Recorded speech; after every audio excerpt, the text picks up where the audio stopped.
大佬破产后，我没好意思拿着剩下的钱走人，因为我长得美却爱钱，每天只会拿着大佬的钱买。我想着陪大佬东山再起，到时候手指缝露一点，我岂不是直接财富自由？可谁能想到大佬破产是装的？我穿到这本小说里的时候已经是大结局了，大佬就是已经被男主打败的反派。我还记得关于他的最后一段话：秦不良唯一剩下的东西，只有那间卧室里躺着的妻子，以及他那些名贵的包和衣服。但是秦不良自己也知道，这个除了要钱一向不搭理他的女人，很快就会带着自己的包和衣服离开他。他失败了，他终将一无所有。我叹了口气，现在也没地方去，我可以挣钱养大佬，要离开也得等他有了收入或者事业才行。看着乱七八糟的房间，我起来开始收拾。我足足整理3个小时，如今我房间的一块角落已经堆到了房顶，包包有100多个，衣服更是有80多套。我醒来的时候是下午2点，这会儿已经是5点多了。摸着自己已经开始咕咕叫的肚子，我翻看门口茶几上放的包，果然找到了身份证、银行卡以及几百块钱。厨房我压根就没进去，大佬和炮灰这2天刚搬进来，2个人又都不是会做饭的人，厨房肯定是没有东西的，我得自己找吃的。大佬租住的房子虽然小，但是小区却不错，治安、位置都还挺好。楼下就有一堆饭店，我随便吃了碗面，想到刚才在卫生间看到的寥寥无几的用品，又去不远处的超市溜达了一圈，提着一兜子日常用品回来。大佬那一份我也一起买了，颜色、款式都是按照回忆里他偏好的模样买的。回到房子里，我又开始打扫，引开房门进到大佬的屋子里，发现里面除了书架和书桌上东西稍微多一些以外，就只剩下一张床和几件必备品。我无奈的叹气，难为这个从小金飞玉贵长大的男人能忍受现在这样的生活了。这房间也没什么东西可整理的，我看了看，就把桌子擦了一下，把文件之类的东西都放好，就关门回到客厅继续收拾别的地方。等我终于收拾的差不多，已经到了晚上10点，我安心的洗漱完，把夜宵摆在客厅的茶几上，打算好好的休息一下，顺便享用带回来的美食。正当我打开包装要把第一口食物送进嘴里的时候，正对面的大门响起开门声，我应声抬头，撞见了一双黑琉璃一般的眼睛里，眼睛的主人面无表情地看着我，收回视线，不经意间扫过房间，眼神中闪过一丝惊讶，目光再次回到我身上。我在同一时间把对方打量了个遍，这是个非常非常俊美的男人，无愧于作者用尽溢美之词来形容他，但是极度俊美的外貌还要败给他的气质。我第一次知道，真的有人会如同古时候的世家公子，仿佛提剑就是潇洒的剑客，提枪就是战场的将军，而握书就是让人自惭形秽的端方君子。无意识地握紧手中的筷子，我不自觉地紧张，我是个冒牌货啊！这样的人真的会察觉不出妻子的不对劲吗？他的眼睛让人觉得一切事情在他眼中都无所行顿。大佬问我，你请了保洁，钱还够吗？如同玉石相击的声音，还带着一丝暗哑的磁性。我下意识地摇头，没有，是我自己收拾的。你收拾的？对方明显很惊讶，我自己收拾的。我深吸一口气，抬起头，对方正眼含诧异，直直地看着我。2个人对视一下，对方率先移开视线，他把外套脱掉挂在门旁边的挂钩上。钱还够吗？够了。你呢？我习惯性地反问。对方再次惊讶地看过来，然后语气和缓说够。这句话之后，2个人都沉默下来。秦不良看了看桌子上我正在吃的东西，突然冒出来一句抱歉。我没反应过来，抬头看到对方的视线所看的地方，赶紧摇头，没有，你没有什么需要抱歉的。秦不良迈步走过来，坐到另一边的沙发上，斟酌着说，财产的问题基本已经处理好了，我们名下的动产和不动产都被划走，虽然没有余下什么，但是也没有欠债，你不用担心债务问题。我手里现在还剩下3万块钱，这些事情处理好之后，我会尽快赚钱。你的卡上应该还有6万，这间房子我已经付完半年的租金，如果你想离婚，我会再给你2万，在你租到房子之前，你可以一直住在这里。我知道秦不良对炮灰几乎是仁至义尽了，我们现在全部的财产只有9万，他的意思是，如果离婚的话，他愿意把8万块钱都给我，并且允许我住在这里，包和衣服他肯定也不会要，那他就只剩下一间屋子和1万块钱了。看我不说话，秦不良又道，我以后挣的钱会每个月分出来一部分给你，1个月最少3000好吗？因为我现在也不知道以后的情况，所以只能先承诺这么多，如果还有东山再起的机会，会补偿你的。我赶紧摇头，秦不良不说话了，整个人都沉默下来。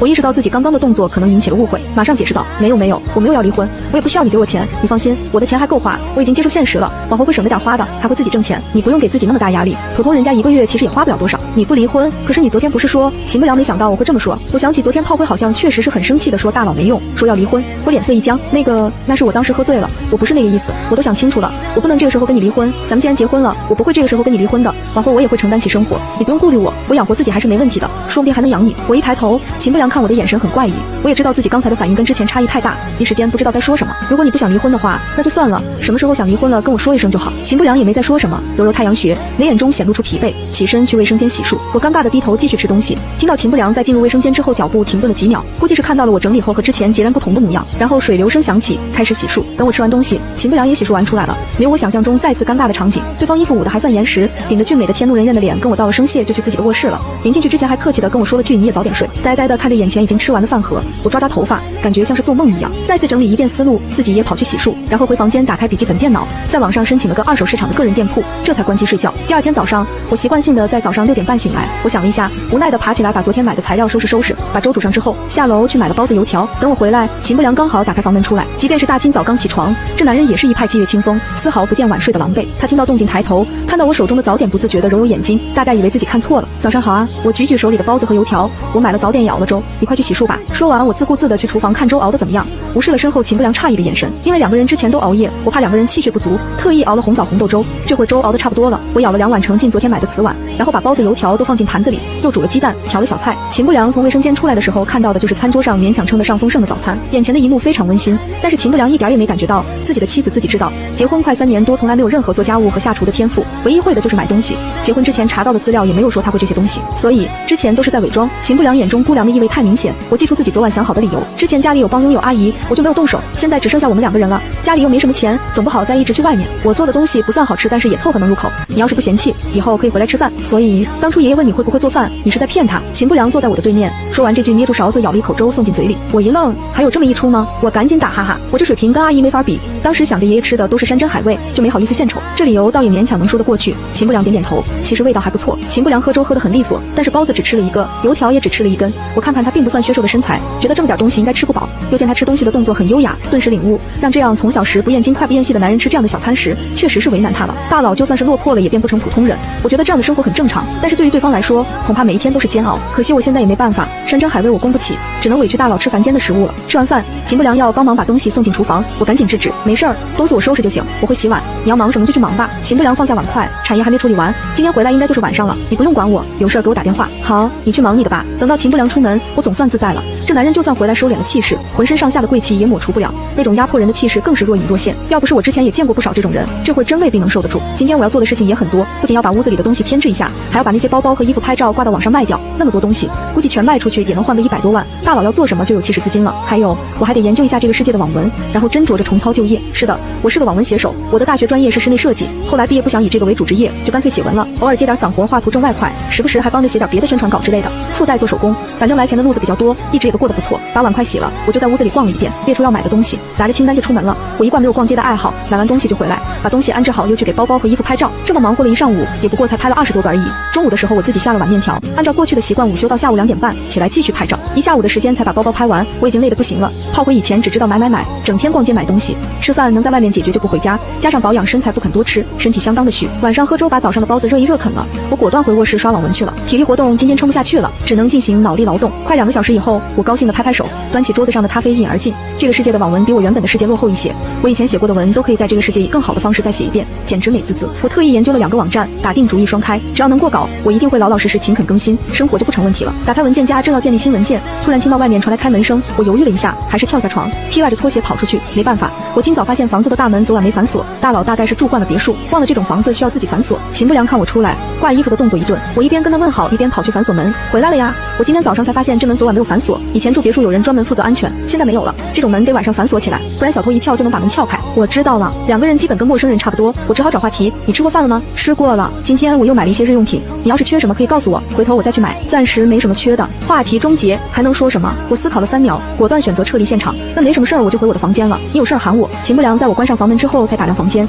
他还去厨房和卫生间都溜达了一圈。房子里今天多了挺多东西，比之前添了几分生活气息。窗台上连小盆栽都有了，餐桌上抽纸、茶具、插花一应俱全，牙签盒还是 Q 版人物造型，非常鲜活。嘴角勾起一丝意味不明的笑。秦不良抬头瞅了一眼我的房间，这女人居然真的打算在这过下去了，跟变了个人似的。我可不知道她在干嘛，我正忙着整理电脑呢。炮灰上高中还算努力，考上了重点，但是大学基本就是混过去式，电脑水平更是一塌糊涂，这笔记本速度慢的厉害，我得把里面的东西都清理，还得看看炮灰过去都弄了些什么。翻着翻到了存放照片的文件夹，这里面还有好多子文件夹，大部分是炮灰自己的自拍照，一小部分是父母的照片，还有一部分是大学的活动照片，另外还有作业照和收藏的图片。最后那个文件夹名字是一堆乱码，我点开一看，好家伙，里面是炮灰和男人的合照。这男人一看就是那种社会精英，长得也挺帅，就是那长相我一看就不喜欢，感觉是个斯文败类，尤其是笑起来的时候，让人觉得不怀好意。看着2个人这么亲密的样子，我灵魂都在站立，赶紧翻看日期，还好，日子都是结婚以前，吓死我了，保留了几张不是那么亲密的照片，我赶紧把剩下的都给删除了。我已经想起来了，这男人是炮灰以前上大学时候的男朋友，一个富2代，但是都已经分手这么久了，完全没必要再留着这些东西，这得亏是大佬不计较，否则万一被发现那就是定时炸弹啊。等把电脑摆弄得差不多，时间就到了将近11点，我打个哈欠，直接扑上床睡觉。第2天早上我起得比昨天还早，没有下去买东西，自己做了个炒饭，倒了牛奶，还配了2个小菜。昨天没顾上蒸馒头，今早只能吃这个了。秦不良起来的时候，我已经把饭菜都准备得差不多了，他洗漱完出来刚好能吃。你还会做炒饭？秦不良看着眼前这配了青豆、火腿粒、牛肉粒、莴笋粒的炒饭，再次刷新对我的认知。对呀，我会做的东西虽然不是特别多，但是家常饭还是没问题的，不过算不上美味，顶多能吃，你别嫌弃。秦不良舀一勺送进嘴里，不错，挺好吃的，喜欢就好。我还在想着今天的计划，头都没抬，秦不良突然道：“今天中午我回来吃饭。”我马上道：“你想吃什么？你做什么我吃什么吧。不过我想吃米饭。”我想了一下，那我做的糖醋排骨、西红柿炒蛋、烫生菜、蛋花汤怎么样？你能吃得饱吗？应该可以。那你放心出去忙，12点多吃饭。吃完饭，秦不良收拾收拾就出门了，依旧是我收拾碗筷。出了小区，秦不良上了停在小区门口的一辆车，开车的是他以前的助理石棱，也是爷爷选定陪他一起长大的朋友。对方一见他上来坐好，就把手里的纸袋递给他：“秦哥，薛记的早点不用了，我吃过了，是飞叶做的炒饭。”对方递东西的手顿住，施小姐还会做饭，我也是头一次知道她会做饭。昨天熬了个粥，我以为已经是破天荒了，听她说自己会做饭，以为是自夸，结果今天竟然做了炒饭。中午我说要回来吃饭，她说要炒菜呢。石棱皱眉，她该不会是有什么阴谋吧？我记得你以前和她井水不犯河水，她什么都不会啊。对了，她之前不是说要离婚吗？我都已经查好了办理步骤，怎么她现在没动静了？她说不离婚了，说已经接受了现在的生活，以后会好好过日子，还会挣钱，让我不要有太大压力。秦不良倚靠在靠背上，语气不明：“这施小姐难道是看不下去你吃苦受累，打算和你同甘共苦？如果这样的话，他人还不错嘛。”秦不良语气淡淡的：“大学里无所事事，之前结婚这2年多只知道花钱，头一天还说要离婚，第2天就改变主意，你觉得呢？”石棱不知道该说什么，想了想道：“人家都说患难见人心，也许是良心过不去呢。人不碰上点事儿就不知道到底什么样。咱们这段时间看到的翻脸的人也不在少数，兴许施小姐就是遇到事情才能看出来人品的好姑娘。兴许吧。”秦不良不是很在意，走吧，反正他也不会影响大局，慢慢看看吧。我一上午都在忙活拍衣服的事情，80多套衣服我根本穿不了，留下10多套撑门面就够了，剩下的全部卖了，还能买点普通的衣服。2个多小时才拍了一半，我看看客厅上挂着的表，已经到了10点，想着需要出去买菜，我关机把衣服收起来，随便套了个外套就出去了。出来一次也不能只买一点啊，我干脆多买了点。出了超市，2只手都被占着，拎着2个大袋子朝小区走。刚过马路，突然听到有人喊我，一扭头，是个长得比较帅、打扮的也精英的男人。再仔细一看，这不正是昨晚照片上那个男人吗？对方一看我回头，马上跑过来：“小叶，你怎么成这样了？”我低头瞅瞅自己的衣服，再瞅瞅手里提的问题，不解道：“有什么问题吗？你怎么会在这儿？我听说了秦不良已经破产的事儿，就跑来找你了。当初你说这是你们家给你定的娃娃亲，你一定要守约，其实就是看他有钱。如今他已经破产没钱了，你何必再跟着他？你看你现在这样，还要逛超市，你看你还买菜，该不会是自己做饭的吧？你甩了他回到我身边吧。”我以为自己听错了，你说什么？这男人一派深情的样子，你甩了秦不良回到我身边吧。我现在能给你更好的生活，我看到你吃苦心里难受，你的一双手不是拿来做饭的，你不应该吃这个苦。你回来跟着我，我肯定会让你过得很好。如果不是记忆里那些关于这个男人的事儿，我都要被他眼中的深情感动了。关流成，关氏集团2少爷，也是炮灰以前的男朋友。这男人以前跟炮灰在一起的时候，一边享受着炮灰对自己的殷勤，一边嘲弄炮灰想要放大款。虽然有钱，却从来不肯在炮灰身上花一分。交往的时候一直都是炮灰在花钱，对炮灰召之即来挥之即去，优越感十足。一直到炮灰被秦不良找上，他才做出深情的模样，想让炮灰拒绝秦不良。炮灰当初对他是一片真心，自己舍不得吃舍不得穿，攒钱给他花，生怕被他看不上。这男人却一直只想玩弄炮灰，幸好炮灰为人还算保守，才没有让他得手。当初炮灰其实是想拒绝秦不良的，正是阴差阳错看到这男人亲自己的闺蜜，并说自己只是玩弄他，他才死心。也正是因为这样，炮灰才会觉得人生在世只有钱能靠得住，变成后来那副只知道花钱的样子。可以说炮灰的悲剧，这男人要负至少1半责任。而现在这个男人找上他，也绝对不是因为深情，背后打的什么主意不知道，但是肯定不怀好意。我觉得至少有3个理由是他这么做的原因。第一，以前秦不良是他只能佩服和仰望的人物，如今秦不良失势了，他玩弄秦不良的女人会感觉很痛快。第二，我如果被人随便就勾走，一定能再次打击秦不良，也许他们还想对秦不良做什么。第三，以前一直没能得到炮灰，这男人咽不下这口气，所以一定要得到我。至于除了这3个理由还有什么，我就没办法知道了。但是总觉得事情没这么简单，于是我摇头，我是不会跟你走的，你哪来的回哪去吧。为什么？秦不良都已经是个废材了，你还留在他身边干什么？他只会让你吃苦，你图了什么？我叹气，想到以前的炮灰，脸色一正。所谓夫妻，就是有福同享，有难同当。我是他的妻子，自然要陪在他身边，无论他变成什么样，都不能随便抛弃他。别说他只是暂时失败，就算他残了废了，我也得照顾他。这跟吃苦和没钱没关系，只要他一天不跟我离婚，我就不能抛下他。何况现在是他最需要我的时候。你在说什么胡话？他以前对你也不怎么样啊，你为什么要陪他吃苦？我如果没弄错的话，他跟你几乎没什么交集吧，只会不停的给你钱让你买东西，你跟他根本就没有感情。关流成看我的眼神宛如看一个傻子，谁说他对我不好？以前他有钱的时候，我每个月都能收到很多钱，他虽然没时间陪我，但是我可以尽情的花钱，这些钱对他来说也许不算什么，但是谁的钱都不是大风刮来的，他给的是情分，不给是应该。他既然给了，我就应该承他的情。现在他失势了，即便离婚，他还同意让我住在租的房子里，还愿意把剩下的大半钱都给我，对我已经仁至义尽了。关流成不敢置信，这也叫好？如果这都不叫好，那什么叫好？我们彼此之前本来也没有感情，凭借人品能做到这个份上就不错了。你说他不好，难道你好？我怎么不好？你要是跟了我，我一定会对你很好的。我顿时冷笑出声。大学时我没钱，你一直都嫌弃我，觉得我是想傍你这个大款。认识快2年，我们交往，你没有花过1分钱，连送我的礼物都是从路边摘的花，反倒是我一直努力做兼职赚钱给你花。结果你在秦不良找上我的时候，反倒让我别跟他走，一转头又跟我的朋友搞到一起去，这也叫好？关流成要说话，被我抢了。还有，你如今来找我也不是因为喜欢我，而是觉得抢了秦不良的女人让你觉得痛快。如果你真的喜欢我，既然早就知道秦不良只会给我钱，怎么当初秦不良没有失势的时候你不来找他？我以前被你骗是因为喜欢你，但是自从发现你是个渣渣以后，我就看清楚了，我不傻。你在瞎说什么？你把我当成什么人了？我是真的喜欢你，你是不是听秦不良说什么误会了我？关流成眼神透着阴暗，我叹气，你太高看自己了。秦不良那样的人不会在我面前提到你，他根本不会注意到你，只有你会一个劲儿地盯着他，试图在他面前找存在感。这就是俗话说的，你是什么样的人，你眼中的世界就是什么样的，你该去哪儿去哪儿吧。更难听的话我不想说，你能骗到的都是喜欢你的人。一个姑娘如果不喜欢你又不贪图你的钱财，你说你在她眼里是什么？关流程眼神更阴暗了，往前走几步，我跟着往后退，他痛心疾首道：小叶，你肯定是让秦不良给你洗脑了，你怎么会这么想？我是真的喜欢你啊，那个秦不良就是现在没钱了，所以才拖着你不放手的，你不能这么傻呀。停，你别过来。我立刻高声制止他靠近。你口口声声说喜欢我，可是你明明看到我手中提着这么重的东西，却没有第一时间过来帮我，这也叫喜欢？你怕是从来都只知道玩女人，而没有真心喜欢过一个人。总而言之，趁着丈夫失势的时候抛弃对方，根本不是人干的事。我是不会在这个时候离开他的，你死了这条心吧。就算我离开他，也一定是他不再需要我的时候。关流程还要说什么，旁边突然响起一片鼓掌叫好声。好好好，小姑娘说得好，三观真正啊。是啊，现在的人如果都能这样想，就不会有那么多离婚的了。小姑娘人真不错，你丈夫娶了你没白娶。我这才注意到，旁边不远处有一群明显是刚刚锻炼完回家的大爷大妈。大爷大妈们走过来，当涂的大爷上下打量了一遍关流程，不住的摇头。小伙子，人家小姑娘跟老公过得好好的，你跑来撬墙角可不地道啊。你想想，要是你结了婚，整天有男人想来撬你的墙角，你是什么感觉？己所不欲，勿施于人啊。红衣服的大妈朝前一步，就是你说人家丈夫没钱了，他就应该离婚跟你走，那你就敢保证以后你不会有没钱的一天？那到时候是不是你的妻子也能跟别的有钱人走？这姑娘要是真的抛弃丈夫跟你走，你敢要？要说这世界上有哪些群体一般人招惹不起，一个是半大少年群体，一个就是大爷大妈群体了。这群大爷大妈就像是打开了什么机关，一个个的都开始批判关流程，连反驳的机会都不给他，他分分钟成了道德败坏、三观不正还无可救药的渣男。我赶紧给大爷大妈们让开位置，在人群后面忍着笑喊：大爷大妈，他这人就是需要教育，你们得好好教育教育他。我还得回家做饭，就先回去了呀，以后有机会咱们再聊。前面的大爷大妈们一挥手，没事儿，你回去吧，这里交给我们。不远处把这一幕尽收眼底的秦不良和石棱坐在车里半晌没动，一直看到关流程老老实实承认错误，被大爷大妈们放走，石棱才不可思议的开口：秦哥，刚刚那个是施小姐吧？我怎么感觉像是换了个人一样？秦不良也是第一次见到自家媳妇这个样子，他以前根本没有关注过她。那施小姐人很好啊，以前虽然只知道花钱，但是现在你名义上破产了，她就不肯离开你，宁愿吃苦也要留在你身边，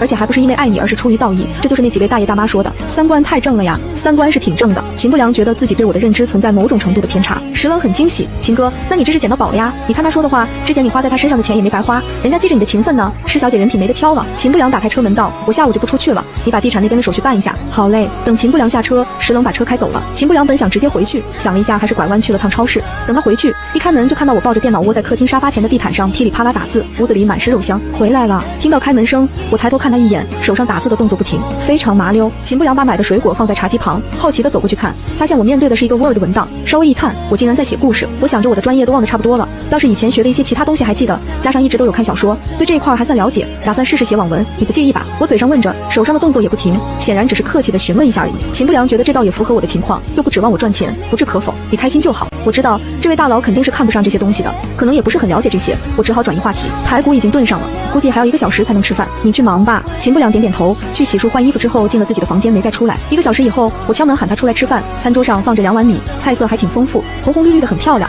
我还做了点缀，一看就是精心烹制的。我也是头一次做糖醋排骨，不知道好不好吃，你试试吧。不行的话，我等下去调个黄瓜。我在秦不良对面坐下，端起自己的碗说，自从大学父母出事以后，我一直自己一个人生活，受老爸老妈的影响，对生活的质量要求不算太高，也绝对不低。家里会按时打扫，只要有空就会自己做饭，生活很规律，所以生活技能都没问题。这会这么说也不过是客气，我的厨艺不敢说有多好，家常水平还是有的。以前朋友聚会都说我掌勺，收获了不少赞美。秦不良夹起一块送进嘴里，点头，不错，挺好吃的。那就好，那你多吃点吧。前几天生活乱成一团，你既没吃好也没休息好，辛苦了。我倒一杯上午泡的柠檬茶推到他面前，这是加了一点点蜂蜜的柠檬茶，补充维生素 C， 你能喝多少是多少，别嫌酸。秦不良脸下探究的眉目，总觉得面前的女人像是换了个人，跟以前查到的消息以及相处的这2年都完全对不上。可是他也确实没有仔细关注过她，不敢说自己以前查到的消息就全面无误，只能按捺下心中的疑惑。秦不良喝一口柠檬水，缓缓道，辛苦你了。没有，我整天在家里，风吹不到雨淋不着，倒是你在外面要面对那么多的事情，肯定很辛苦，你多吃点。我笑了笑，其实光是想想就知道了，秦家以前是别人高攀不起的家族，秦老爷子在世的时候谁敢对上秦家，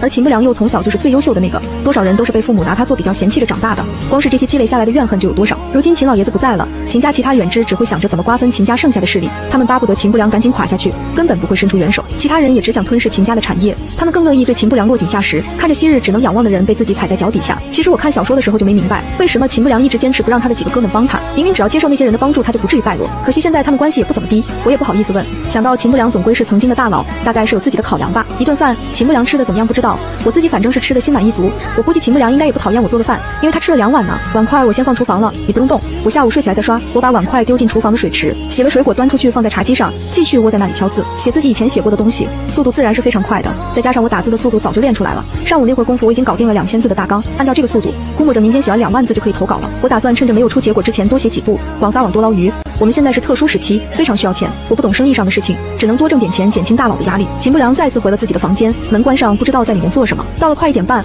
我逼迫自己关电脑滚去睡午觉。客厅里顿时安静下来，在自己卧室里的秦不良犹豫了一下，在手机上回复自家兄弟小四，算了，我先看看他后续怎么样，你先不查他的过去了，这才2天，也许是我想多了也不一定，再等等吧。不到1个小时，闹钟响了，我从床上爬起来，感觉脑袋有点晕晕的，我挂着拖鞋摸到卫生间，发现门是拉上的，心里吐槽自己好端端的关门，闲的你。顺便抓住把手，一把把门扯开，正要迈步进去，一抬头和里面的人撞了个脸对脸，我眨眨眼再眨眨眼，面无表情的把门重新拉上，然后忍着崩溃冲里面的人喊一句抱歉，我睡迷糊了，以为只有我一个人。喊完，我捂着脸跑到自己房间把门关上，恨不能拍死自己，碰上名义上的老公蹲厕所什么的，太尴尬了。好半天我才调整好心态，拧开房门出去，秦不良刚好从卫生间出来，2个人再次撞个脸对脸，虽然中间隔着4、5米的距离。秦不良清清嗓子，没事儿，你别太尴尬了，这房子小，以后抬头不见低头见，习惯就好。是，习惯就好。我连连点头，然后好奇，你今天不出去？今天要办的事情已经办完了，下午就不出去了。秦不良说完，突然想到我这几天不在，这里有什么需要我帮忙的吗？他不说我还没想起来，他一说我立刻就想起来了，有啊，阳台的灯还有那个升降式的外架好像有问题了，你会修吗？我心里挺没底的，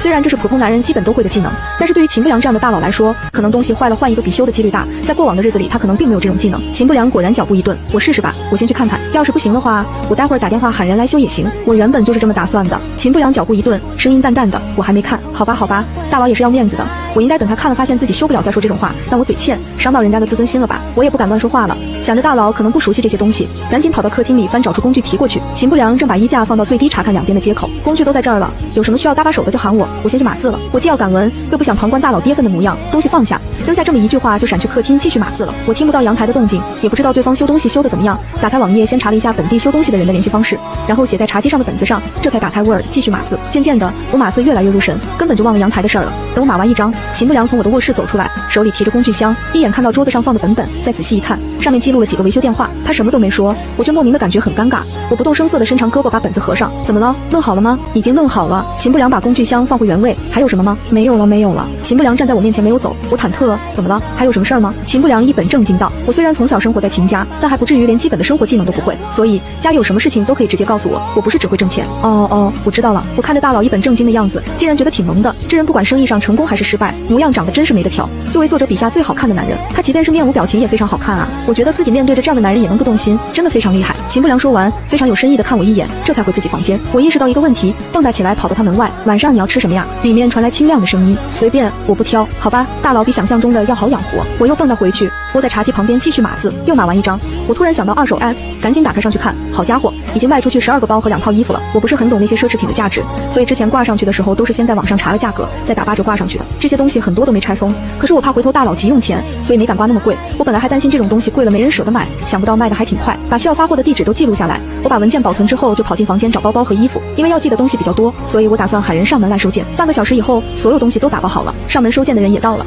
秦不良大概是听到动静，打开门出来了。你这是做什么？意识到情况不对，秦不良眉头拧起。我一边让收件员记录等级信息，一边头也不抬的回话。之前的衣服和包太多，我现在也不出去，他们搁在那里又太占地方，我就分出来一些把它们卖了，这是今天卖出去的，得早点把东西寄给买家。秦不良一把握住我翻手机的手，不用，我们还没到需要你卖东西的份上。我斟酌着开口，其实主要是嫌他们占地方，而且已经不是最新季的产品了，留着我也不会用，不如卖了换成钱，这样以后要是看到喜欢的新产品还能买。这样说足够给大佬面子了吧？我觉得自己也是够有心的，但是不知道我是哪句话触动了大佬。秦不良握着我的手颤了一下，然后松开了，没有再制止我，说句好，以后买新的。哪里敢买新的呀？一个包几万块，都够我半年的生活费了，买几个包就可以去吃土了。心里这么吐槽，我表面上一点没有表露出来，男人嘛都是要面子的。我扬起笑容，等你以后给我买新的包包。秦不良被眼前这张虽然熟悉，但最近感觉非常陌生的脸上的笑容给闪了下眼，微微低头，看到地上装好的盒子，弯腰捡起来帮忙给收件员放到大包里，一直到收件员带着东西离开，秦不良才问我，你打算卖多少？我想了一下，原本有100多个包，80多套衣服，其中包有70多个都没拆封，我打算全卖了，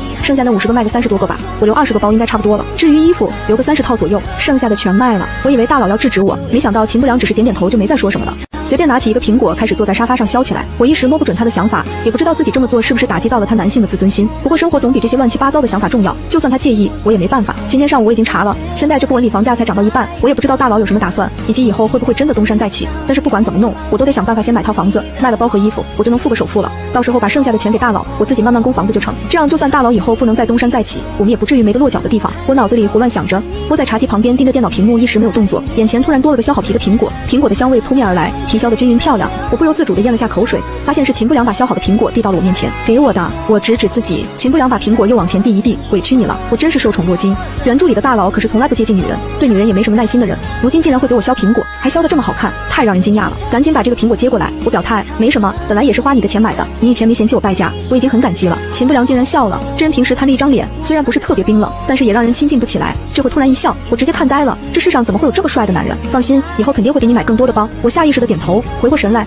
脸有点红，我相信你肯定会东山再起的，你别急，我等你，到时候你再给我买包。说完还做了个握拳的动作，加油，你一定行的。秦不良就这样含着一丝笑意起身回房，在我看不到的地方，眼中闪过一丝趣味，又赶了一下午的稿子，总算是码出来了1万多字。晚饭我熬粥炒菜，两个人随便吃了点，继续各做各的事情。晚上一直熬到12点，我成功搞定2万字。第二天早上吃了饭，秦不良出门，我就捣鼓投稿的事情，看一看二手网页，又卖出去了8个包和1套衣服，仿佛看到大笔的钱在不停地往自己钱包里钻，我心情非常好。刚刚把稿子整理好投出去，听到有人敲门，谁呀？我站起来准备去开门，听到门外面说话的是个女人，是我，钟飞。钟飞，那是谁？我一边去开门，一边回想，想了半天也没在回忆里找到这个人。打开门一看，外面就只有这一个女人，长得是那种锐利式的美，一看到我就以估量的眼光将我从头打量到尾，让人觉得非常不舒服。不请我进去坐坐吗？钟飞说着就要往里进，我也不清楚这儿到底是谁，赶紧挡住他。你找谁呀？你如果是施飞叶的话，我就是来找你的。对方一斜身子挤进屋里，秦大哥这会儿不知道吧？对方已经挤进来了，我也不好再把人赶出去，只好把门关上，客气的给对方倒杯茶放到他面前。他不在，一大早就出去了。你找我有什么事儿吗？当然有事儿。说实在的，你虽然长得还不错，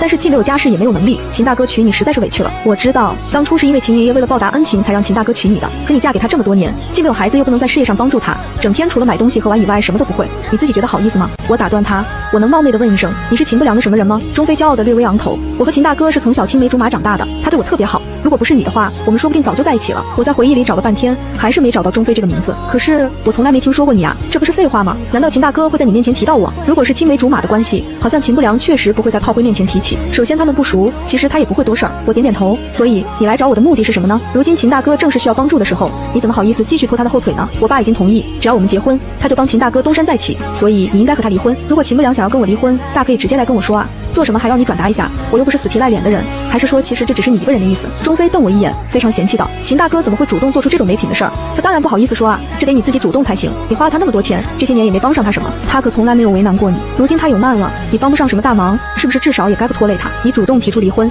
他顺水推舟，大家面子上都好看，这是秦不良的意思。我只抓住重点，再次确认，这是我的意思。钟飞不耐烦，你怎么还不明白？秦大哥不是个会做这种事情的人，现在需要的是我们主动帮他，你先和他离婚，我才好跟他结婚，然后他才好接受我爸的帮助。然而我摇摇头，如果这是秦不良的意思，我提出离婚当然没问题，但是你说这是你的意思，那我倒想问一下，在我和秦不良结婚之前，你和他是情侣关系吗？他爱你吗？钟飞喝水的动作一僵，那不重要，他这个人不善表达，再说他也不喜欢你啊，我能帮上他，而你根本只会拖累他，我比你适合他100倍。你错了，我再次摇头。也许我也不是特别了解秦不良的为人，但是我敢肯定，他绝对不会轻易接受你父亲的帮助，尤其是这份帮助还是以和你结婚为交换。你觉得说动你父亲帮助他是对他好，却没想过如果他依靠你父亲东山再起，以后要如何在世人面前立足，他将永远都无法摆脱依靠女人发家的名声。我确实不是很了解秦不良，但是我相信原著里写的那个反派不是一个愿意吃软饭的人。事实上，如果不是因为他不愿意折腰，也不会遭遇很多艰难风险。这样的一个人，怎么会接受拿自己的婚姻做筹码来换得自己东山再起？至少短时间内不会。至于炮灰和秦不良的婚姻，纯粹是为了报恩。秦不良当初无论是为了爷爷还是为了名声，都选择了接受。这和钟飞这种情况又不同，别人不会说他什么，只会说他讲道义，而他一直都是处于强势的那一方，并不会让他觉得不自在。其实我也不介意和秦不良离婚，只是绝对不是这样被别人怂恿的，以为他好为借口跟他离婚。我摆出我的态度，秦不良想要如何是他自己的事情，我绝对尊重他的选择。钟飞仿佛被踩到了尾巴，一下子炸了，你就是想拖着他不跟他离婚？你这个女人怎么能这么自私？秦大哥对你已经仁至义尽了，如今好不容易他有机会，你却要亲手抹杀掉他的机会，你真是太让人恶心。施飞叶的脸色一下子冷下来，我恶心？钟小姐，我对你已经够客气了，别说你今天突然跑过来说一堆不合适的话，不知道的还以为你上赶着做小三破坏别人家庭。我和秦不良两个人的婚姻什么时候轮得到外人插嘴了？好，就说你是好心帮秦不良，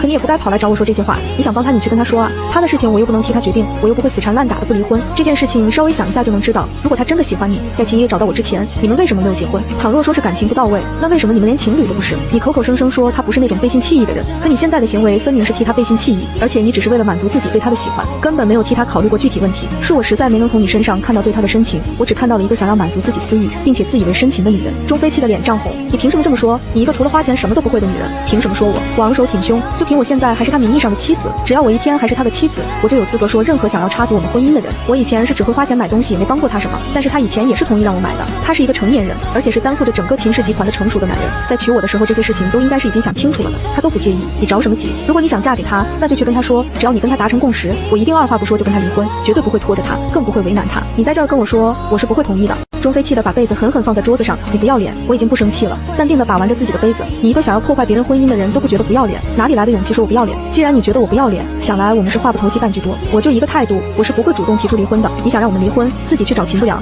他如果要跟我离婚，我二话不说就离。钟飞气得直喘气，说到底你就是不愿意离婚。我点头，你就当是我不愿意离婚吧。得到肯定答案，知道他今天已经没办法达到目的，钟飞直接抓起身旁的包，气冲冲地走了。走之前还不忘回头冲我来一句：贱人，你等着吧，秦大哥早晚一定会甩了你的。大门再次关上，我悠悠地叹了口气。男主招人喜欢就算了，连反派都这么招人喜欢，我不仅要帮炮灰报答大佬，还得面对前来纠缠大佬的女人，也是不容易。如果不是因为良心过不去，我其实挺想离婚的。不过也就是想想，我干不出来占了人家的身体却理所当然的事情，更干不出来花了人家的钱又趁着人家跌入低谷抛弃人家的事情。虽然那钱也不是我花的，可是现在名义上都是我的账不是吗？算了算了，只有挣钱才是硬道理。要是胡思乱想，就看看自己的银行卡余额，再不行就算一算每个月需要的花销，没有什么事情比没钱花更惨了。把这件事情抛到脑后，我打开网页记录地址和样式，然后到自己屋子里扒了卖出去的包包，整理好之后给收件员打电话，今天卖的东西也要早早寄出去。算一算卖出去的这些东西也有差不多20多万块，等到买家们收到货，我的银行卡里就能多出来一笔钱，回头再卖几件，我就可以买个小户型的房子，付个首付，然后成了有房一族。想到这个，我突然干劲慢慢，暂时不想再码字，干脆打开网页开始查这个城市的房源。第一套房子一定得好好挑一挑。看了一会儿，就快到中午了，我连网页都没顾上关，就赶紧去做饭。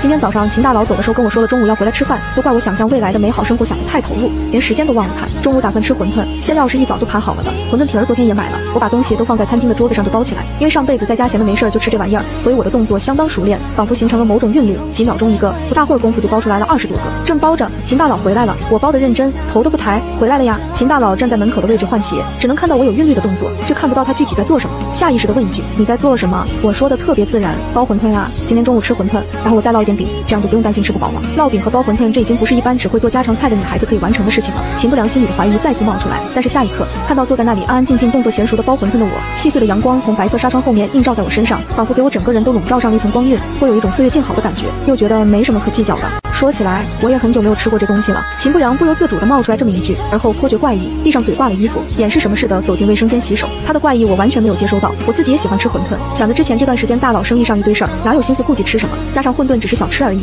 好久不吃也是正常。那你要多吃一点嘛，你要是想吃，我待会儿就多煮一点，要是不想吃我就少煮一点，剩下的包好放冰箱冻起来，万一哪天不想做饭就拿出来煮了吃。秦不良道，那就多煮一点吧。他洗了手出来，给了这么一句。他已经很久没有吃过小吃了，上一次吃小吃还是3、4年前，如果不是我突然提到这个东西，他甚至都没有意识到自己有多久没有放松过意识片刻。OK， 那我待会儿就多煮一点。我嘴上说着，手里的动作也不停。在我看来，生活充满希望和小小的幸福，日子都是人过出来的，能重新活一次本来就很幸运了。生命里的一切馈赠都应该好好珍惜，能好好坐在这里包馄饨吃馄饨就是快乐。将近1个小时以后，2碗热气腾腾的馄饨上桌，秦不良被我喊出来，看到的就是2碗撒了香菜和虾米冒着香味的馄饨，馄饨饱满可爱，一看就让人很有食欲。除此以外，还有一碟薄饼以及几碟不同的小菜。我已经坐下了，偏头点了点示意秦不良快坐，我脸上带着几分期待的笑容，快尝尝吧，我感觉我包的馄饨还不错，不知道你食量是多少。馄饨这东西也吃不饱，我就干脆弄了点卷饼。对了，你会吃卷饼吗？秦不良听我这么说，有点好笑，但是没有表露出来。当然会，我也是正常人。说完，他坐下尝了一个，品了品，给出评价，味道还不错。我笑了，看吧，我就说我包的馄饨不错，主要是我喜欢吃，既然还不错，那你就多吃点。2个人吃饭速度不一样，秦不良虽然吃的相当于我的2倍，但是几乎和我同时吃完。这次当我要去刷碗的时候，他突然出声，回头我买的洗碗机。我端着碗正朝厨房去，闻言一愣，赶紧拒绝，不用了，洗几个碗而已，费不了多大功夫，3、5分钟的事儿，没必要再破费。秦不良随口道，不值什么钱，没关系。我瞬间露出一副有些纠结的表情。他奇怪，怎么了？大佬现在还没有转变回来态度，没有意识到我们现在已经不是以前那样的有钱人了。我在纠结要不要直白的提醒秦大佬，但是看看对方略有些拧眉的脸，原本要提醒的话一出口就变了个模样。好吧，那回头我就去买一个，你不用关心了，我这人龟毛的很，可能要挑很久的。我说完心里就直叹气，人长得好就是占便宜，我居然连一点伤害大佬自尊心的话都不忍心说，反正都说了我很挑剔了，挑很久挑不出来一个满意的也是正常。秦不良瞧着我纠结的样子，福至心灵突然就明白了我在纠结什么，一时间心里有一种很奇异的感觉。他的前半生虽然被被爷爷逼着也吃过没钱的苦，但是15岁以后完成历练，就再也没有尝试过没钱的感觉了。这一次倒是不他没钱，而是他名义上的妻子以为他没钱。可是即便是这样，也没有当着他的面说没钱的话，这种感觉很神奇。他也说不清楚到底是怎么想的。秦不良没有跟我说什么，只是道了一句他有事忙，就回了房间，留下我一个人继续刷碗。我自己觉得日子过得挺好的，刷碗的时候还有心情哼歌，想想如今有房子住有饭吃，包包和衣服都卖得不错，马上又能有一套属于自己的房子了，往后的生活肯定会越来越好。大佬的能力没问题，东山再起是早晚的事儿，到时候说不定他看在我没有落井下石的份上，还能多分点钱。别忘了大佬落魄的情况下都没有对我抠门呢，未来有钱了肯定给的更多，想想都觉得美滋滋。就算大佬以后起不来也没关系，我可以养家，暂时有大佬这个勉强算是朋友的人在，也不会担心出了意外没人管。大佬肯定不会一辈子没事做，到时候平凡的日子过着，什么时候大佬想离婚我就离婚，再慢慢愈合适的人，往后彼此安好也很好。洗了完我又去码了会儿字，就准备午睡。这时候大佬突然开门走出来，来到沙发旁边坐下。今天钟飞来为难你了吗？我把文件保存了，才把目光从电脑屏幕上移到秦不良身上，意识到对方说什么，我拿捏不定的，也称不上为难，就是他让我主动跟你离婚，然后我拒绝了。我以为你跟他没什么，如果你喜欢他的话，我们随时可以离婚。刚刚做饭又吃饭的，我把这件事情给忘了。对了，他还说他爸爸可以帮你，只要你们结婚。我话音刚落，秦不良就缓缓道，我跟他确实没什么，也不会因为他跟你离婚，你做得很好，至于其他的事情以后再说，我暂时还用得着别人帮忙，这些事情也不是他爸爸能顶得住解决得了的。我点点头，电脑已经关上了，我想起来去午休。我知道了，我想的也是。那你还有别的事吗？秦不良探究似的看着我，你什么时候多了午休的习惯？我一僵，糟糕了，以前炮灰总是时间颠倒，我自大出现在这个世界就一直规律作息，差别确实挺大的。那什么，这不是突然明白了自己以前的作息习惯不太好，身体素质比较差，所以逼着自己调整了。刚开始睡不着，昨天就好点了。其实你也可以试试，中午午休一下，下午会比较有精神，做事更有效率。秦不良不置可否，那你休息吧。说完他起身回了自己的房间，留下我站在原地忐忑不安，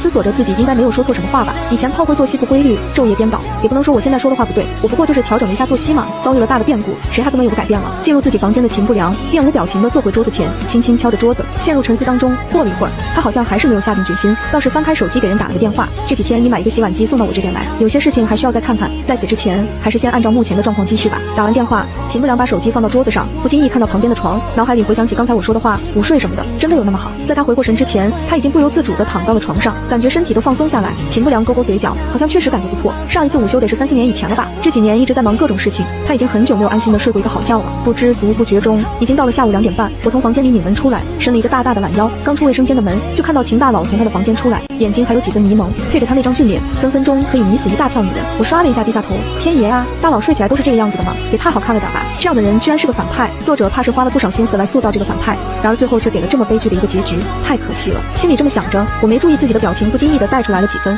被秦不良看正着，那带着几分怜惜的表情，仿佛把秦不良给烫了一下。他立刻收回目光，你要用卫生间吗？我赶紧让出位置，没有，我已经用好了，你请。等到秦不良进去，我耸耸肩，就再次坐到电脑跟前，开始准备码字。刚一打开 LOL 就看到有人申请成为我的好友，一看备注，居然是文学网站的编辑。我下意识的双手握拳，做了个加油的动作。不用问，肯定是过了初审了。不过初审的话，编辑是不可能主动加 QQ 的。秦不良听到外面的动静，刚洗了手就出来了。怎么了？我心情美滋滋，想都没想就脱口而出，我的小说过了初审了，等到2审和终审过了，就可以变成小钱钱了。秦不良看我亮晶晶，仿佛等着夸奖的眼睛，表情略微柔和了一些。是吗？那真是恭喜了，同喜同喜！我笑得灿烂，歪歪头，看上去还挺可爱。说完就不再搭理秦不良，沉浸在自己的小说里，继续低头码字了。稍微看一下我就知道我现在干劲满满。秦不良重新回到卫生间，眉头微蹙，觉得一个人再如何装也装不出这样纯粹的目光。现在我的眼中已经没有了曾经的欲望、贪婪和迷茫堕落，那些负能量好像都一起不见了。一个人会突然之间产生这么大的变化，变化大到仿佛成了另一个人吗？可惜这件事情没有人能给他答案，他索性就不再想。洗漱完出去就要出门了，出门之前乔一看我尚且还沉浸在我的小说里，嘴角带着笑意，仿佛很开心。还是查一查吧。秦不良下定决心，他不想再把时间和精力花费在这个本该早就解决的问题上。如果我真的觉悟了愿意改变了，那他留着我也无妨，毕竟是名义上的妻子，我也没做过什么触及他底线的事情。我对秦不良的决定一无所知，我还在高兴一部文已经过了初审，结果这边还没高兴完，那边另外一部小说也过了另外一个网站的初审了。什么叫人在家中做福从天上来？想到之后会有很多小钱钱朝我扑过来，我就觉得幸福的不得了。卖东西换来的钱我总觉得不是自己的，那是秦大佬以前卖给炮灰的，如今炮灰不在了，也应该算是秦大佬的钱。我之所以想着回头买房子放到自己名下，是知道秦大佬不会跟我争这个，万一以后秦大佬又出了什么岔子，至少我们还有最后容身的地方。那房子我也没打算占据，还贷款我就用自己的钱，到时候房子就算是2个人的，如果以后稿费多了，我还可以攒钱再弄一套。要是秦大佬想要房子，那就算是欠我的钱，往后可以慢慢还我，反正我肯定不会催债，就当是还秦大佬如今不抛弃的情分了。之后的打算被我安排的明明白白，我高兴的翻开卖东西的也买，又卖出了好多个。下午打电话让人上门取件，快递小哥不好意思的，是小姐，你这是开了网店吗？这些包包好像都不错的样子，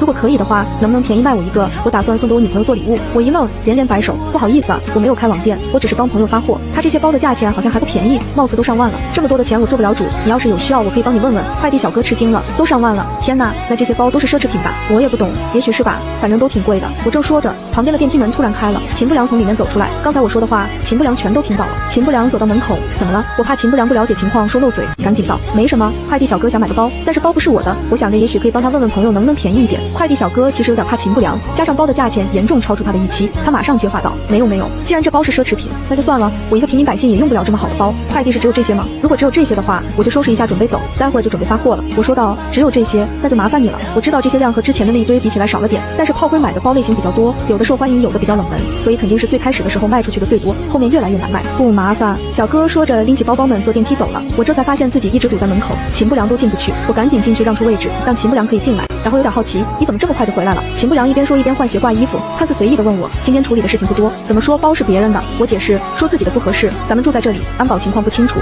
万一漏付被人察觉了，说不定有危险。而且快递小哥都来几次了，也算是面熟，以后还要他帮忙寄快递，如果说是自己的又不给大的优惠，回头他心生怨愤捣鬼坏我的货怎么办？虽说到时候可以走程序处理，但是毕竟麻烦，说到底知人知面不知心嘛。但是给了大的优惠我们就要吃亏，现在也不是当初有钱的时候了，再加上情分一般，实在是犯不上。我三两句就把自己的想法都给说了出来。秦不良再次有一种面前这人像是另一个人一样的感觉，以前的是非业可没有那么多心眼，买东西的时候没少被别人套路，出门在外更是没什么防备心。他因为这个被兄弟们告知好多次了，也因为这个他的兄弟们都替他委屈，居然娶了这么个蠢货，买东西都买不明白。但是看看现在的我，这么一点不显山露水的小事上都能想得这么周全，哪里还像是当初没长脑子的样子？秦不良看似不经意的评价，想得很周到。我说没办法，生活不容易，虽然要抱有善心，但是也不能没有防人之心，这些随口就能处理的事情就不要给自己添麻烦比较好。早已习惯自己独立生活的我，各种生活细节技能都是点亮的，对外人的防备之心更是满满，完全没有意识到自己的行为有哪里不对，自然也就没有看到秦不良幽暗了一瞬的眼神。对了，过几天有一场酒会，需要我们一起出席一下，你早点做准备。秦不良脱了外套挂墙上，换鞋走进来，我一下子紧张起来。酒会我都没怎么认真的去过，这个时候去会不会给你添麻烦啊？不是没有认真去过，是根本没有去过。秦大佬要去参加的酒会，不用问就知道是那种商业酒会，我一个小弱鸡到那里不知道会不会丢人呢？我过去接触过的不多的酒会，基本就是年会，还一半都是作者年会。身为所属网站的当红作者，从来没有什么糟心事儿会发生在我身上，往往不需要我操心，就有其网站的工作人员帮忙把事情安排妥当。这猛的让我去挑战这么高难度的东西，我怕自己 hold 不住啊。秦不良不甚在意的说，没事儿，到了这个时候，已经没有人能给我添麻烦了，就算有麻烦，也不在乎这一星半点的。说完还淡定的拿起桌子上的杯子倒杯水喝，这话听着还怪让人心里不是滋味的。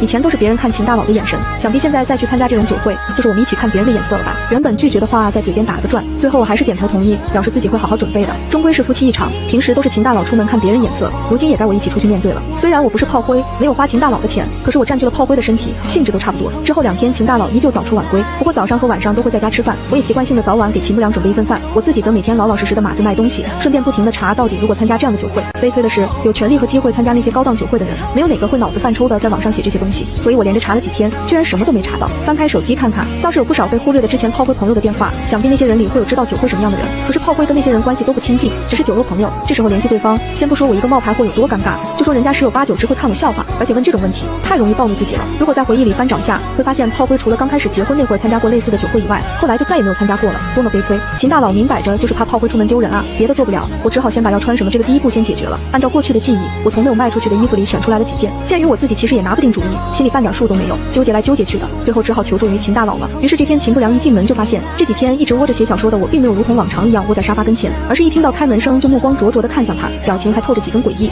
我并没有如同往常一样窝在沙发跟前，而是一听到开门声就目光灼灼地看向他，表情还透着几分诡异。猛地被我拿这样的眼神瞧着，他还挺不习惯。怎么了？怎么摆了这么多衣服？大佬帮帮忙吧，我都好久没有去参加酒会了，完全不清楚现在适合穿什么样式的衣服，这是我挑出来的我认为比较合适的礼服，你瞧瞧哪一件好一点。对于自己的无能，我一点掩饰的意思都没有，以后还不知道会不会碰上类似的情况呢，这种事情又糊弄不过去，不如明明白白的摆出来，省得以后不讨巧。你之前不是很喜欢自己挑衣服吗？秦不良想到还没有出来的结果，又想到以前炮灰的表现，奇怪道，那时候环境突然转变，还有点敏感，所以非得自己挑衣服维护自己那点尊严。但是如今想明白了，一个人是什么样就是什么样，犯不上那么敏感，还让人看不上眼，不如大大方方承认自己不会。看来你想得挺明白，那你快看看哪件礼服合适一点，我拿不定主意。我让开位置，把自己先一步挑出来的衣服展示给秦不良看，看着沙发上那些比较素雅的衣服，秦不良心中点了点头，不管是真的醒悟了还是别有心思，至少这脑子是没那么蠢了，不像之前每次都挑那么夸张的礼服，弄得像走 T 台秀一样，让人带都带不出去。他看来看去，随手指了一件最保守的长袖黑长裙，就这件吧，不扎眼。我马上意识到他们这次去参加酒会，很有可能会遭遇一些不太好的事情，穿得好或者不好都会被人看不上甚至为难，那么穿得不扎眼一点还能避免一些麻烦。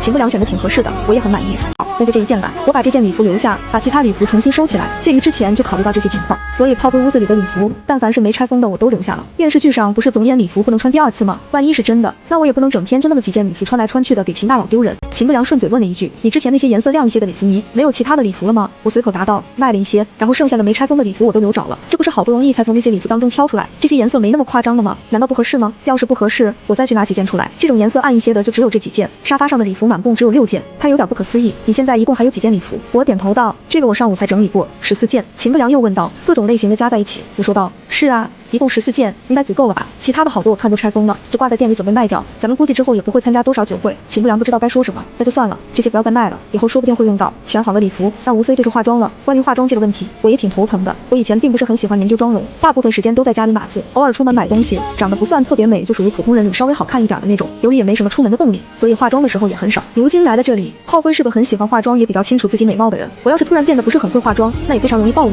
估计秦大佬就得怀疑我怎么突然间连最擅长的东西都不会了。因此这几天我还会趁着秦不良不在的时候，自己缩在自己的屋子里看各种化妆视频，然后研究炮灰屋子里的东西要怎么用，再在自己脸上不断的尝试。虽然有记忆，但是化妆这个东西，能画和会画更是天壤之别。到了要出门的这一天，我提前在自己屋子里捣鼓了很久，换上衣服之后，光是妆容就改了4次，最后觉得差不多了才出门。外面秦不良已经在沙发上坐了有一会儿了，一见我出来就放下手里的书抬头，这一抬头不要紧，眉头就皱了起来，我心都提起来了。怎么了？有哪里不对劲儿吗？炮灰本来是长得很好看的人，加上之前一直化妆，所以美貌度无可置疑。不过鉴于我整天坐天坐地也不好好休息，整个人都透着一股颓废劲儿，化妆之后更显得压抑。我之前在家里不化妆也就罢了，秦不良没有对比也就没有察觉，如今化了妆，整个人就像是突然开了高清画质，一下子就明亮起来。秦不良再如何直男，也能感受得清清楚楚。秦不良只能这么问：“你之前在屋子里没有化妆吗？”我笑道：“这不是最近调整作息吗？感觉自己之前在脸上涂那么多化妆品，可能对皮肤也不太好。再说我现在整天也不出门，就干脆休息休息。怎么？是不是这几天不化妆？我现在化妆化得特别不好看啊！”我立刻找到了手残的理由，心里忍不住给自己点个赞。秦不良站起来：“没有，挺好的，现在比以前好看多了。”我下意识地摸摸自己的脸，从记忆里来看，我的化妆技术比起炮灰来差的都不是一星半点。怎么秦大佬还觉得我比之前好看？难道是如今看我比较顺眼，滤镜问题？只能这么理解了，总不能是真的好看了吧？只要大佬没有对我产生怀疑就好，至少有了这句话，我不用担心自己今天不好意思出门了。出发去宴会，不像之前记忆里那样有人接，这一次是秦不良亲自开车带着我去。我头一次和秦大佬坐在同一辆车里，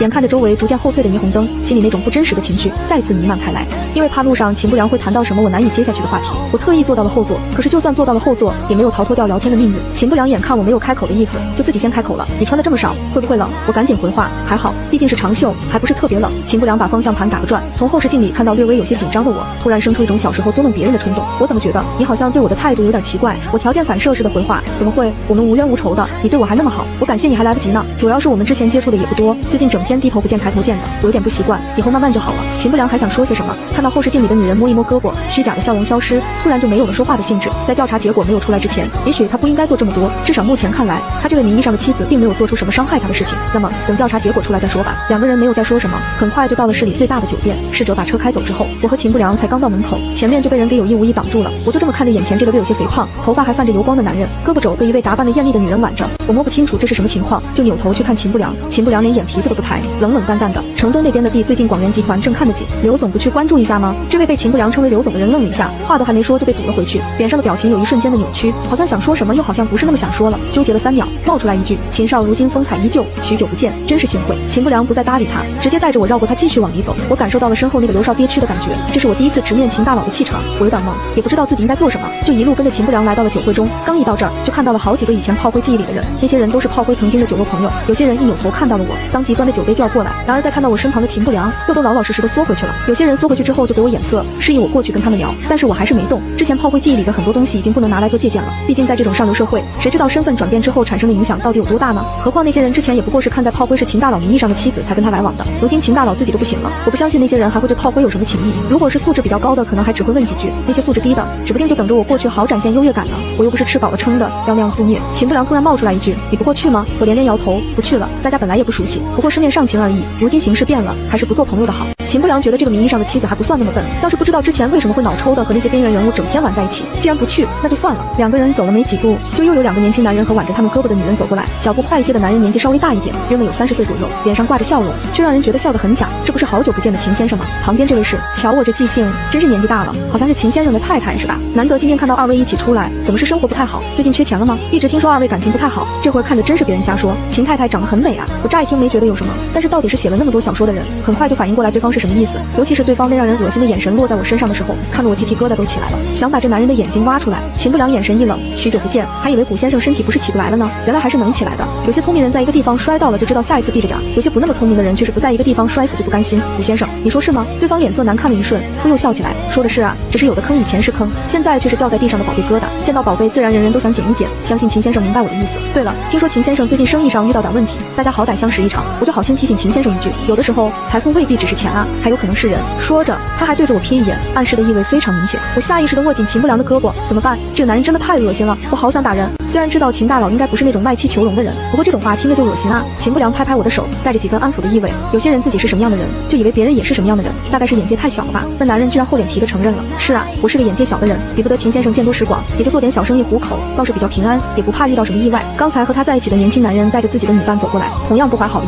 听说秦先生和秦太太关系一直不大好，如今看来倒是不错嘛。我要是有朝一日失势了，肯定舍不得自己的女人陪着自己一起吃苦，这样才算个男人嘛。我发现炮灰的记忆里还真有这个男人，这男人家里是做建材生意的，以前没少让自己的妹妹求到炮灰跟前，就为了拿到秦不良这边的订单。那时候炮灰整天听着奉承话，倒是会帮忙在秦不良跟前说一句，秦不良好像偶尔也会给他订单，倒是想不到有朝一日败落了，这男人会率先冒出来伤人，真是让人恶心。秦不良还没说话，我就忍不住了，我往秦不良跟前一站，笑得非常讽刺，不是舍不得自己的女人吃苦，是根本没有人愿意陪你吃苦吧。听说于先生的红颜知己可不少，不过之前材料出问题差点破产的时候，可没有一个愿意伸出援手，这要是有朝一日生意不行了，身边还能留下谁呢？说完我又看向那个古先生，知道古先生你嫉妒我们夫妻感情好，没关系，毕竟物以类聚，人以群分，你身边没有愿意陪着你吃苦受累的女人很正常，如今享受了美人的美色，以后落魄了被人抛弃也是可以忍受的嘛。还有句话叫世事难料，谁知道这辈子谁会碰上点什么事儿呢？做人说话千万别太自满，否则万一哪天打脸了或者身份对调了，岂不是很尴尬？秦不良瞧着身前的我，居然莫名觉得有些可爱。对面的两个男人还想说什么，秦不良本想开口，突然有个男生打断：“二哥，你怎么在这儿？”我以为自己今天是要拼着泼妇一把跟人吵架了，谁知道对面的两个男人话都没说就脸色一变。这时我听到身后的秦不良说话：“过来转转。”我发现过来的是个打扮得非常时尚的年轻小鲜肉。小鲜肉看到我明显一愣，不过注意力只是在我身上打了个转，就重新回到了秦不良那里。我知道这个小鲜肉是谁，是秦不良那些兄弟里最小的那个，如今全网最火的男星邹衍勋，也是最替秦不良委屈娶了炮灰的人。他对那两人怒道：“你们俩处在这儿是几个意思？我二哥什么时候也是你们能随意搭话的人了？古家和于家已经这么不讲究了吗？”果然是最毒舌的男人啊！一开口就把对面那两个人说的脸色顺变。那个姓于的本想出声，却被邹衍勋不耐烦的抢了先。怎么在这儿站着不走是等我请你们吗？你们当我跟我二哥似的那么好脾气？两个人也不说话了，点点头，立刻转身离开。他们身旁的女伴还好奇的想扭头看邹衍勋，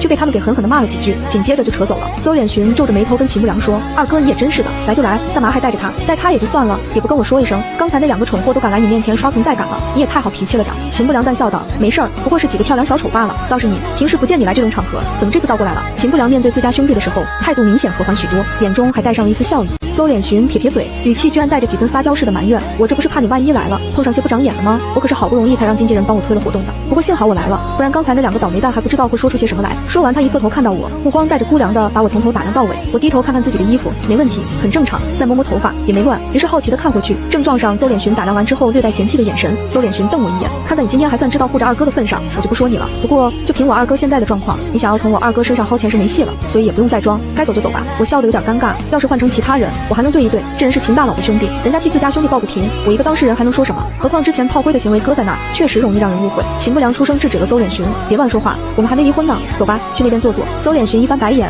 好吧，我跟你们一起过去。邹脸群来了，原本秦不良打算做的事情就得暂时搁置一下。他的这帮子兄弟里，邹脸群年龄最小，人也最单纯，相比较于其他人的眼光长远，他看得比较短一点，也比较热血。否则今天其他人就知道不来打扰秦不良，他却单纯的怕秦不良会遭遇一些不好的事情，巴巴的跑过来。也因为年龄最小，所以很多时候几个兄弟都会宠着他，有什么情绪都敢直白的表露在脸上。这份直白加上背后的诸多背景，让人等闲不敢招惹他。在这里敢来招惹秦不良的，其实也只有像之前那几个不长眼的蠢货，其他人再蠢也知道秦不良不是什么简单的人物，就算一时失势，未来也未必就起不来，实在犯不上在人家刚刚落魄的时候就跑去刷存在感。正所谓烂船上有3000兵，何况是掌控秦家这么几年，能把秦家一堆人都压制得动弹不得的秦不良，他岂会是那么好欺负的？因为有邹脸群在旁边坐着，其他人就没有往这边凑。这些人里但凡有点身份的，谁不知道邹脸群是个惹不得的人物，那就是个混不吝的，生气起来不管不顾。我本以为这次来的面对很多尴尬的场景，结果他们坐了没多久，秦不良就要带着我离开了。邹脸群试图喊秦不良一起，被秦不良拒绝，之后两个人就一起回去。从头到尾，除了最开始遇到的3个人，其他人好似就只在撞上秦不良的时候打个招呼，然后就没有了。秦不良到底为什么来这个酒会，我也没看出来。坐在车上，想起炮灰记忆里举凡秦不良参加酒会，总会有一堆人试图围到他身边。对比如今周围除了邹脸群谁都没有的场景，我瞧着前面开车的秦不良，总觉得秦大佬的身影里透着几分萧索。犹豫了足有3分分钟，我才鼓起勇气开口：“你今天来参加酒会的目的达到了吗？”秦不良乍然间听到这么一句，想到我当时挡在他身前的样子，声音低沉：“算是达到了吧？明明什么都没做，却说目的已经达到了。”我觉得自己果然不懂这些大佬们的操作，也许他是为了证明给那些人看，他如今也没有很落魄。秦大佬应该没有那么无聊吧？毕竟是从小就金尊玉贵长大，接受最精英教育的人了。眼下既然不开心，我就试图提起一些值得开心的事情。之前我不是把那些包包和衣服都卖了吗？如今也算是有了一小笔钱，咱们往后过如今的日子，其实生活费也没多少。我寻思着，既然财产都清算好了，咱们也不欠账，那不如买个小户型的房子，咱们可以先付个首付，回头我拿稿费还，剩下的钱留6个月的生活费应急，其余的你要做生意之类的话就拿去用。秦不良一怔，无论如何也没想到我会说出这么一番话。他通过后视镜看到我含着一丝期待的脸。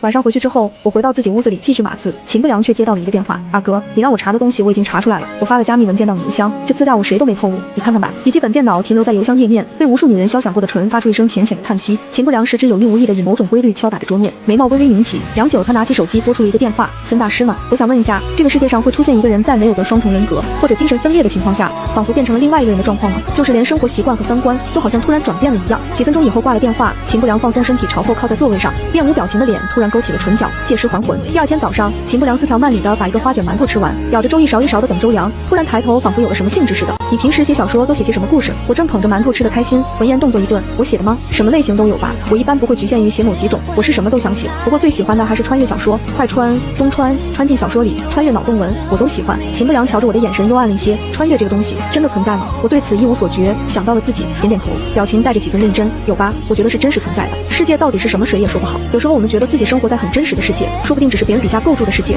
所以谁知道世界到底是什么样的呢？既然连这个都无法确认，又怎么敢说穿越不存在？”秦不良咬粥的动作顿了一下：“穿越进书里，笔下构筑的世界。”我点头道：“是啊，其实换个角度想，我们每个人的人生都是一部小说，有些人是逆袭文，有些人是励志文，有些人是悲剧，有些人是喜剧，每个人都是自己故事里的主角。我以前就产生过类似的想法，可惜我的穿越证明了，我只是别人故事里的炮灰。当然了，在别人的故事里，可能我们也只是个不知名的路人甲，甚至是炮灰。”秦不良继续问：“那你觉得，如果是你穿越了的话，前世可能是什么？”我微微歪头，不经意就想到了自己的上辈子，应该是个挺幸福的人吧，家庭和睦，人生圆满，父母恩爱，又是独生子女，想做什么就能做什么。父母也许会突然离世，但是学了自己喜欢的专业，不缺吃不缺喝也不缺钱，日子过得倒也还好。最后穿越的话，应该会是救别人导致被歹徒捅死，非常倒霉的那种死法。说着我就想起来自己那时候的倒霉，明明只是帮人抢回包，谁知道那个歹徒会那么凶残的直接一刀捅在我身上。可惜我一辈子没做过一件坏事，最后却落得这么个下场。如果不是醒来发现自己穿进了书里，获得了第二次生命，我非得呕血气死不可。秦不良自己都不知道为什么突然松了口气，也许是我话语中透露出来的东西，让他消散了那种对方是个老太婆或者什么不好的人的猜测。看来即使是上辈子，对面的这个人也是个简单善良的姑娘。从第一眼到现在，我在方方面面都展露出我与原本那个炮灰截然不同的性格和品质。那种偶尔心惊胆战的伪装，在看惯了演戏的秦不良眼中，真是拙劣的犹如小孩子穿大人衣服，一眼就能看透。如果不是我一直满怀善意和教养的表现，说不定这会儿已经被秦不良送到了孙大师那里，